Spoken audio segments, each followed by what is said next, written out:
Kailangan nyo na itong mapakinggan. Mamaya ko na-explain ang iba. Lisa, makinig kang General. Marcos Bangag, makinig ka. Makinig kayo, lahat, senador, kongresista, lahat ng tao sa gobyerno, lahat ng tao sa Pilipinas, lahat ng Pilipino sa buong mundo. Makinig kayo kung ano ang ginawa ni Lisa Marcos, ni Chua na panggigipit sa mga minor de edad. What do you mean?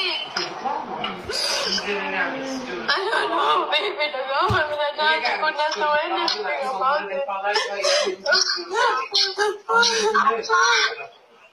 My process of not been submitted to the innocent process or the illegal. Okay. Stop ko muna. Okay? Kinuha sila na mag-ina. Okay? Ang sabi, kukunan lang sila ng